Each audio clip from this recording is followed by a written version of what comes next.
bendiga a todos los hermanos y los amigos que nos acompañan en este momento. Hoy vamos a tratar un tema que de cierta manera ha sido muy controversial en los círculos cristianos, pero esperamos que con la ayuda del Señor en esta noche y con la correcta interpretación de las Escrituras, lleguemos a una conclusión satisfactoria para todos nosotros.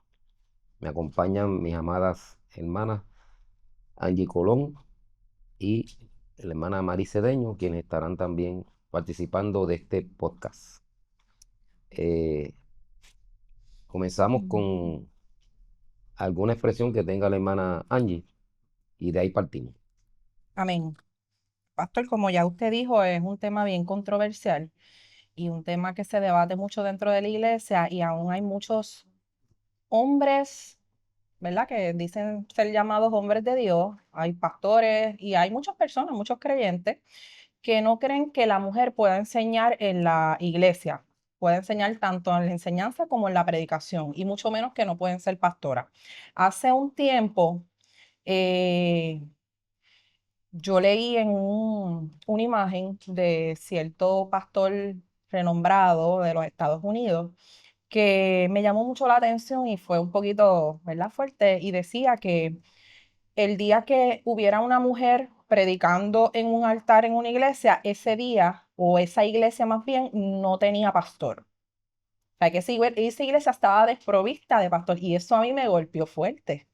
¿Verdad? Porque hay mucha información en la Biblia que yo sé que en este día pues va a aclarar ciertas dudas ¿verdad? A muchas personas. Eh, Amén. eh, Hay mucho que decir con respecto a este tema y muchas cosas que quisiéramos expresar, pero vamos a hacer lo más eh, breve posible para entendimiento de toda nuestra audiencia.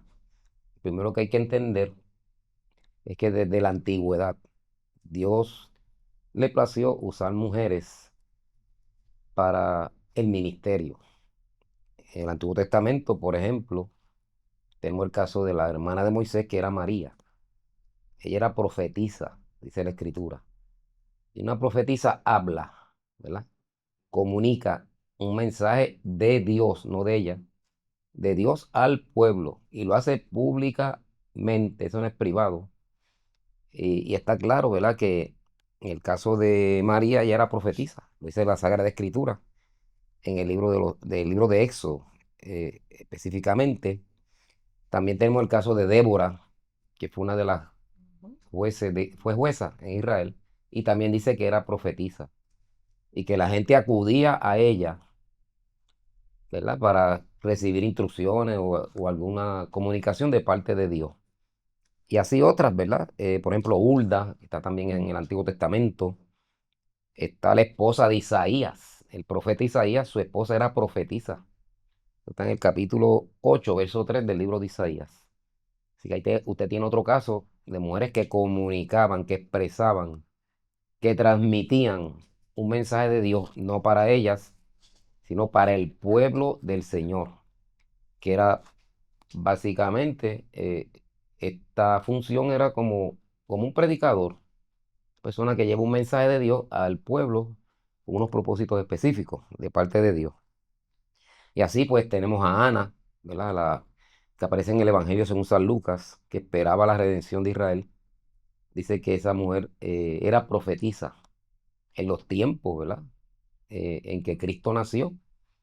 Ella tenía esa responsabilidad, más bien ese ministerio, porque eso era un ministerio otorgado por Dios a quien Él le plazca, ¿verdad? Otorgárselo. Y en fin, así podemos seguir mencionando, ¿verdad? Otras mujeres que en la antigüedad ejercieron ministerio. En el Nuevo Testamento también tenemos mujeres. Por ejemplo, en el libro de los Hechos habla de las cuatro hijas de Felipe, que eran profetisas, mujeres que profetizaban. ¿Eh? Y es importante ese punto, ¿verdad? Porque el hecho de que profetizaran no era algo en privado, no era algo que fuera allá en un rincón, escondida, no, era públicamente ante el pueblo de Dios, para el pueblo de Dios y por el pueblo de Dios. O sea, Eso no era algo que era del desconocimiento de nadie.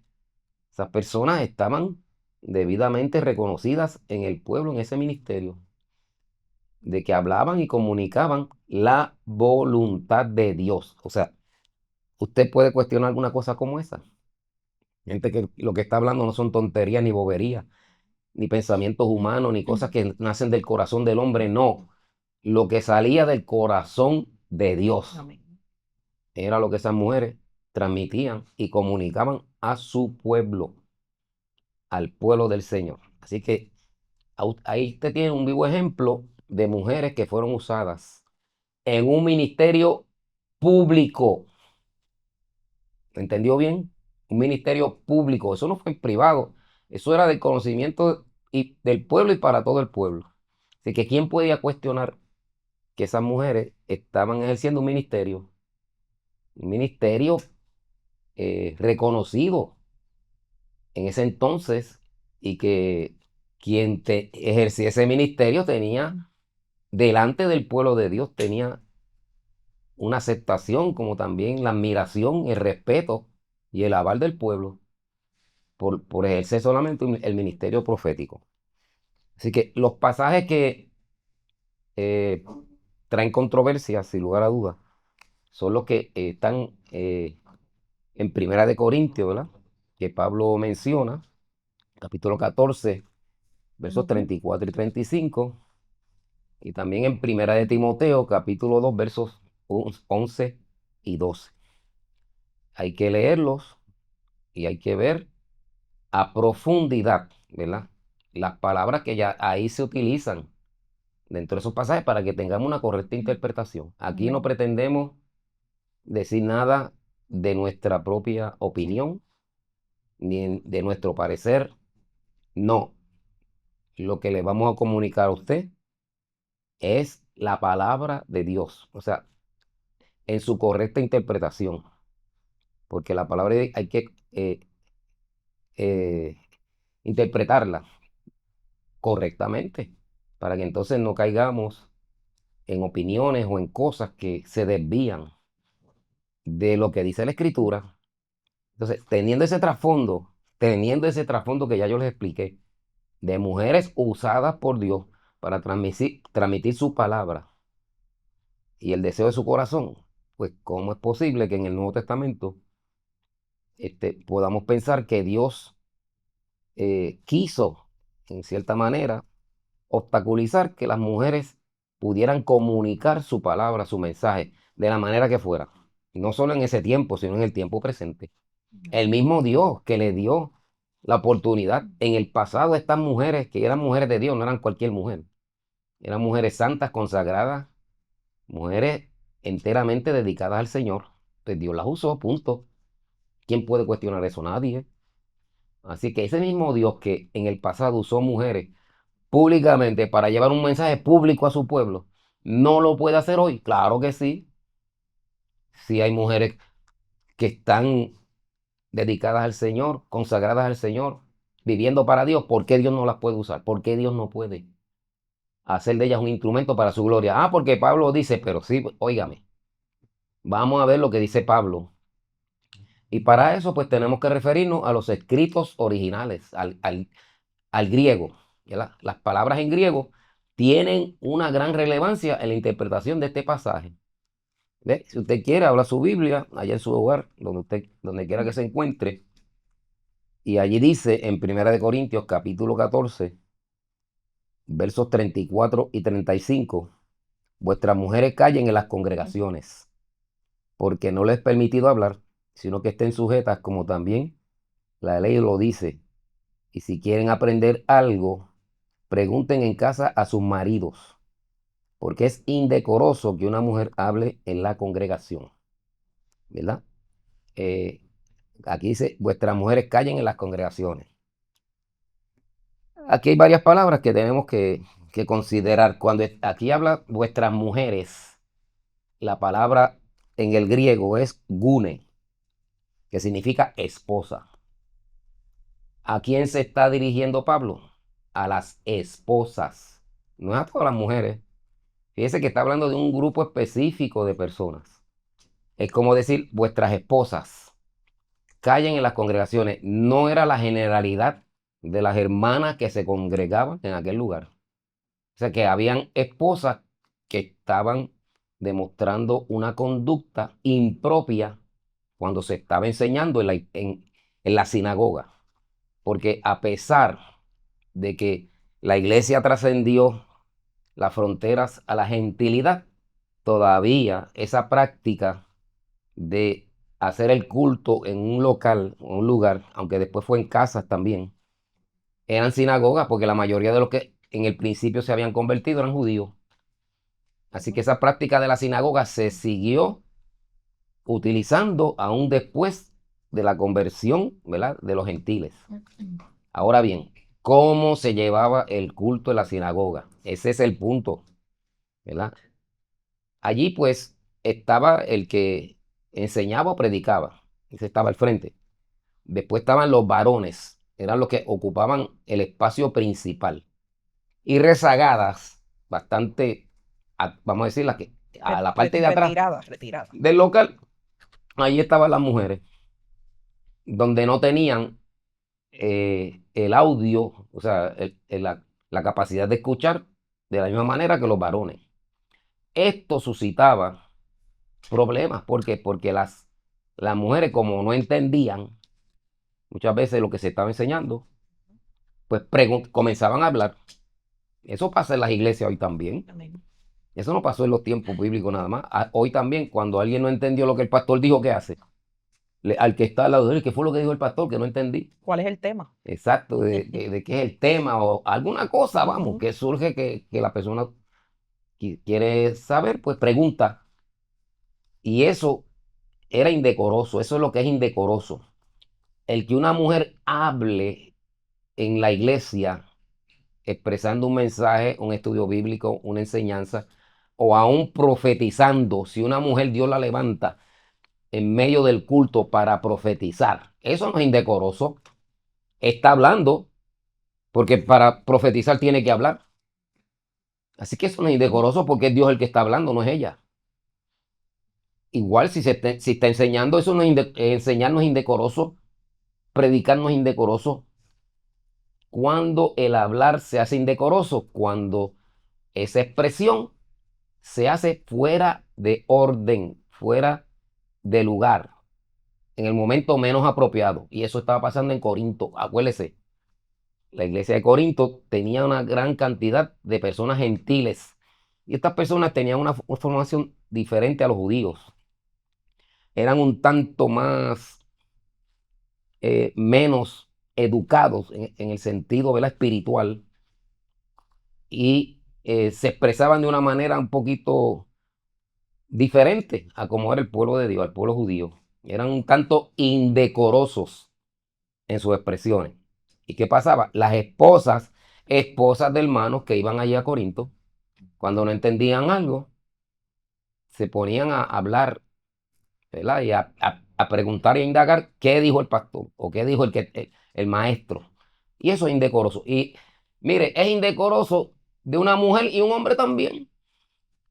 Una persona que mientras el pastor está enseñando o está predicando, que se ponga a hablar en la iglesia, eso es indecoroso.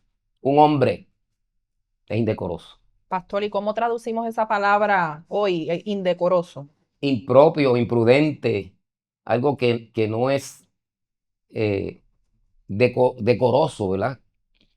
Que lo que trae es malestar en el momento en que se está expresando. Ok, esa es la primera parte, ¿verdad?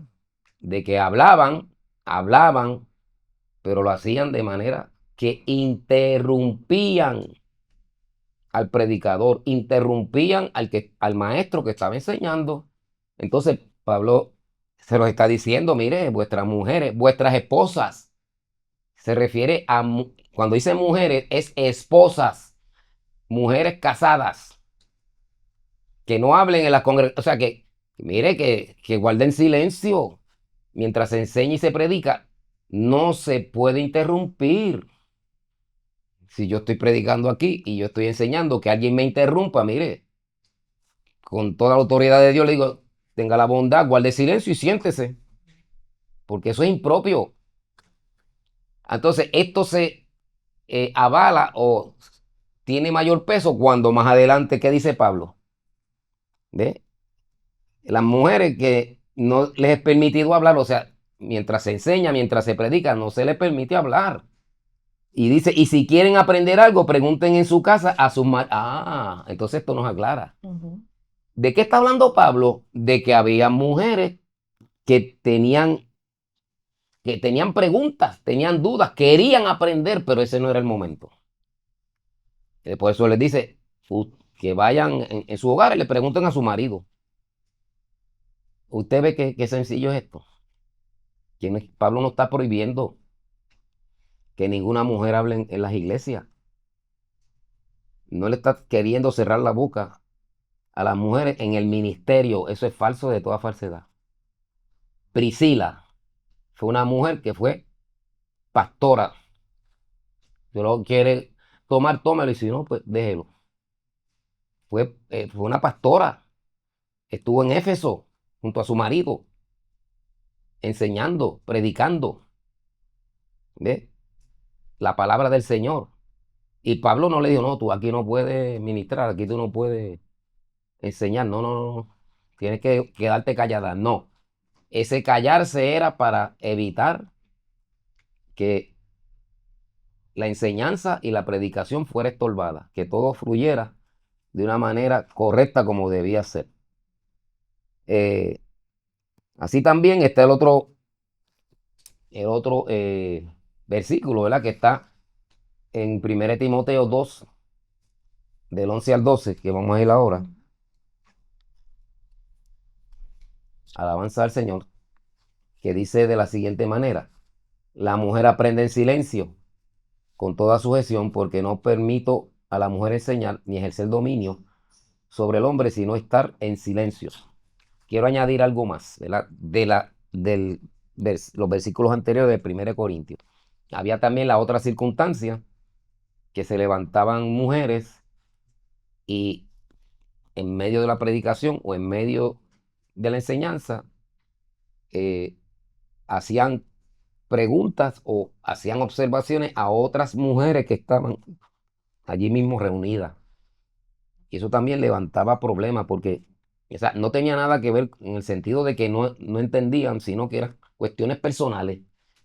Comenzaban a tratar personas fulana, mira que mañana vamos a ir para allá a Plaza Las Américas a comprar, cosas así, para que usted entienda. Cosas irrelevantes, cosas que no tenían la mayor importancia. A veces se atrevían en medio del culto a traer situaciones y comunicar cosas que no se podían. Por eso dice, calle en las congregaciones.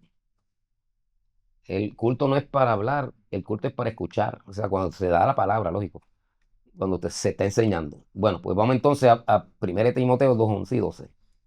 La mujer aprende en silencio con toda sujeción, porque no permito a la mujer enseñar ni ejercer dominio sobre el hombre, sino estar en silencio. Mire, esto es interesantísimo. ¿Por qué? Porque aquí dice, la mujer aprende en silencio porque no permito a la mujer enseñar. Enseñar. Fíjese, la palabra enseñar en el griego es didascaleo. Oiga bien esto, es didascaleo, que significa, oiga bien, significa instruir o enseñar doctrina. Cuando Pablo está diciendo aquí, la mujer aprende en silencio con toda sujeción, porque no permito a la mujer enseñar. No permito a la mujer instruir o enseñar doctrina. Instruir o enseñar doctrina. De eso es que está diciendo Pablo, ¿verdad? Así que las mujeres no podían establecer doctrinas. ¿Por qué? Bueno, sencillo. Porque ya las doctrinas estaban ¿qué? Establecidas por los apóstoles. Porque la palabra de Dios dice en Hechos 2:42, y perseveraban en la doctrina de los apóstoles, en la comunión unos con otros, en el partimiento del pan y las oraciones. O sea, que alguien se levantara a enseñar una doctrina diferente a la que ya se conocía, eso era impropio. Eso era improcedente. Por eso Pablo le está diciendo, ¿verdad? Que no permito a la mujer, ¿verdad? Que enseñar, o sea, establecer nuevas doctrinas, algo que se salía de lo que ya se conocía, porque ya, lo dije hace un momento, las doctrinas ya estaban establecidas por los apóstoles. No había nada más que añadir doctrinalmente, estoy hablando. Fíjese que en la iglesia de Tiatira había una mujer profetisa que comenzó a desviar a los hermanos de la fe y los enseñaba a fornicar, dice la Biblia. Una mujer que tomó las riendas de la congregación y comenzó a enseñar doctrinas falsas, doctrinas erróneas, doctrinas que no eran compatibles con las doctrinas que la iglesia tenía. Y eso es lo que Pablo quería que evitar. O sea, que personas que vinieran con doctrinas diferentes, que no se les permitiera. No se les puede dejar hablar, porque confunden a los creyentes, especialmente a los que son más nuevos. Podrían traer divisiones en la iglesia y cosas que se pueden evitar. Eso era lo que Pablo quería. Así es que, por eso entonces, Pablo se levanta y le dice, la mujer aprende en silencio con toda sujeción, porque no permito a la mujer enseñar. Amén. Si quiere aprender, o sea, refiriéndose a lo anterior, ¿verdad? Que la mujer aprende en silencio. Mientras se está enseñando, mientras se está predicando, manténgase en silencio. Y si tiene duda, pregúntele a su marido en su casa. Es lo mismo que trae de Primera de Corintios. Pero también añade, tampoco permito a la mujer enseñar. La mujer puede enseñar en la iglesia. Las profetisas que mencionamos aquí le enseñaban al pueblo la vida espiritual, cómo Dios quería que ellos vivieran, las exigencias de Dios se las enseñaban, se las comunicaban, se las predicaban y lo hacían públicamente. Tenían toda la autoridad de Dios para enseñar. Pablo no está bajo ninguna circunstancia queriendo prohibir a las mujeres enseñar en la iglesia. Si Dios le place hacerlo, Dios es soberano. Podían enseñar, pero no enseñar doctrinas falsas, doctrinas erróneas. Eso no se le permite a nadie, sea hombre o sea mujer. Tan sencillo como eso. Seguimos. Así que no permito a la mujer enseñar ni ejercer dominio sobre el hombre, sino estar en silencio. Así que eh, ejercer dominio sobre el hombre se refería, ¿verdad?, al hecho de que si había un hombre enseñando en ese momento, pues que ella no se podía parar, esa mujer, a querer imponerse sobre aquel que estaba enseñando lo correcto, que estaba enseñando la palabra de Dios, que estaba enseñando la doctrina sana o la sana doctrina. O sea que Pablo no iba a permitir que ninguna mujer por sí misma se parase y tomase dominio, se apropiara del culto, se apropiara del momento de la enseñanza, de la predicación. Eso no lo iba a permitir. Ni él ni nadie, ni yo como pastor permitiría tal cosa. Que una persona se levante, sea hombre, sea mujer, que quiera tomar el momento de la enseñanza de la predicación y apropiarse de ella, porque eso no es permitido. Así que está claro, hermano, que la mujer puede ser pastora, puede ser profetisa en la iglesia, puede ser maestra. ¿Quién dice que no? Lo que pasa es que tenemos que conocer, ¿verdad?, la correcta interpretación de las escrituras. Y creo que esta explicación puede satisfacer, ¿verdad?, su duda que haya tenido para entender que hay mujeres de Dios que Dios ha llamado al ministerio y que ejercen un ministerio hermoso y precioso y valioso para el Señor y para las almas que están bajo su cuidado. ¿Tenían alguna pregunta, mis amadas? Tengo una pregunta. Bueno, pastor, sabemos, ¿verdad?, que la palabra nos habla de que la mujer se someta a su marido. Sabemos que ya ahí hay una jerarquía. Aparte de eso, ¿hay alguna restricción que la palabra le imponga a la mujer como mujer o en términos del ministerio? Bueno, en el término del ministerio, si Dios la llama al ministerio, eso no quiere decir que, o sea, ella va a ejercer su ministerio en la iglesia, ¿verdad? Como pastora, bajo un rebaño que Dios ha puesto en sus manos. Pero también le debe, así como los miembros se van a sujetar a ella se tiene que sujetar a su marido. O sea, eso no la releva de su responsabilidad y de lo que Dios ha establecido dentro del orden del matrimonio, ¿verdad?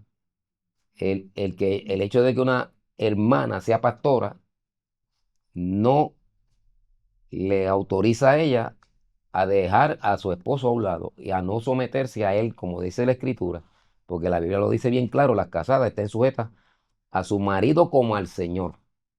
Y maridos, amad a vuestras mujeres, así como Cristo amó su iglesia y se entregó a sí mismo por ella. Si esas cosas son ineludibles, son cosas que se mantienen. Y eso es lo lindo, ¿verdad? Que una mujer puede ser pastora y qué tremendo que como, como una mujer de Dios, una mujer con ministerio, qué tremendo que en este caso, si ella es pastora, el esposo tiene que estar sujeto a ella en las cosas espirituales, estoy hablando, ¿verdad? En el orden de Dios, en el pastorado. En eso sí, él tiene que sujetarse a ella porque ella es la pastora. Pero en la vida civil, en la vida personal, ella tiene que estar sujeta a él. Así que hay una doble sujeción, ¿verdad? Y si el esposo es un hombre de Dios, lo va a entender, no va a tener ningún problema y se va a sujetar, así como ella se va a sujetar a él también, y los dos van a ser felices, porque cuando uno está en Cristo, mire, las cosas fluyen de una manera normal cuando uno entiende los propósitos de Dios se atiene y se ajusta a la voluntad de Dios, punto. Eso es lo importante para que ese matrimonio pueda funcionar. En los casos de, ¿verdad? De esposas o hermanas que son pastoras, pues tiene que ser así, para que haya algo especial de Dios en ese desempeñarse en el ministerio. ¿Alguna otra duda, pregunta? Se salvará engendrando hijos. Ah, buena pregunta. Me encantó esa pregunta. Pablo habla de que la mujer, ¿verdad? Se salvará engendrando hijos. Hay dos interpretaciones que se dan. Yo voy a decir cuál es la que yo me aferro, vamos a decir, o me inclino. Número uno, que en el momento del parto, si hubiera algún tipo de complicación donde la muerte de ella estuviera envuelta, esa mujer que se sujeta, ¿verdad? A su marido, como más adelante, esa es la línea de pensamiento que trae Pablo, ¿verdad? Esa mujer que está en sujeción a su marido, se salvará engendrando hijos. O sea que si en un momento del parto que se haga difícil, inclusive que esté en riesgo su vida, dice que el Señor, como respuesta a esa sujeción a su marido, no permitirá que ella muera en ese momento, sino que se salvará. El Señor no permitirá que fallezca. Eso es una de las interpretaciones. La segunda, se salvará engendrando hijos porque en aquellos tiempos bíblicos, una mujer, ¿verdad? Si quedaba viuda y no tenía hijos, ¿qué pasaba? Estaba destinada propiamente a la mendicidad. En aquel tiempo no había seguro social, no habían cuentas de retiro, no habían todos los medios, ¿verdad? Que se proveen hoy para que cuando usted se retire y deje de trabajar, pues tengan algún ingreso para vivir. En los tiempos bíblicos no había nada de eso. O sea, cuando una mujer quedaba viuda, si no tenía hijos, no tenía quien la sostuviera, nadie velaba por ella, tenía que irse a trabajar, aun la edad que tuviera, y eso le iba a hacer una vida miserable, el no tener hijos. Por eso Pablo está diciendo, se salvará. ¿Se salvará de qué? Se salvará de quedar sola, de quedar desprovista, de quedar sin sustento, de quedar sin personas que la cuiden, que la protejan. De eso se va a salvar, de vivir una vida miserable. Cuando engendra hijos, la mujer se salva de eso. En los tiempos bíblicos estamos hablando. Así que ese es el significado. Y yo me inclino a ese. ¿verdad? De que una mujer se salvaba, cuando Pablo expresa eso, teniendo hijos, porque los hijos eran la garantía de su futuro, de su estabilidad, de su economía, de su protección. Todo eso representaba a los hijos. Así que la mujer que no tenía eso, pues, estaba perdida, estaba indefensa, estaba desprovista. Pero qué bueno, ¿verdad? Que se salvará engendrando hijos. Es como cuando Pablo le dice a Timoteo, escribiéndole acerca de que se guardara de las falsas doctrinas y de una serie de cosas. Le dice, te salvarás a ti mismo y a los que te oyeren. Si así, si tú predicas la sana doctrina, te salvarás a ti mismo y a los que te oyeren. No es que él se iba a salvar, porque nadie se puede salvar a sí mismo. Cristo es el único que nos salva. ¿De qué está hablando Pablo? Cuando dice que Timoteo se iba a salvar a sí mismo, bueno, se salvaría él también de caer en error, de caer en la mentira, en la falsedad, cuando él se mantuviera en los postulados y los principios bíblicos que había aprendido en la sana doctrina. Por eso dice, te salvarás a ti mismo y a los que te oyeren. Yo no puedo salvar a nadie, ni ustedes, nadie puede salvar a nadie. ¿De qué estará salvando entonces Timoteo a los demás? Ah, los va a salvar de que se pierdan, porque el que cae en falsa doctrina se pierde. De eso es que se trata. La palabra es linda, ¿verdad? Gloria a Dios. A su nombre sea la gloria. Así es que no sé si tengan algún otro comentario, dudas, preguntas. ¿Están bien? Estamos bien. Ay, qué bueno. Así que Dios es bueno y para siempre su misericordia. Amén. Agradecemos que usted haya estado con nosotros y recuerde que este es su podcast. Amén. Que estamos aquí para llevarle a usted la verdad de Dios, ¿verdad? Basados en las Escrituras. Nunca vamos a pretender decir algo que no esté contenido en la Escritura. Siempre tiene relevancia la palabra de Dios. Así que Dios le bendiga. Muchas gracias por su compañía. Esperamos que pronto usted esté con nosotros nuevamente. Dios le bendiga.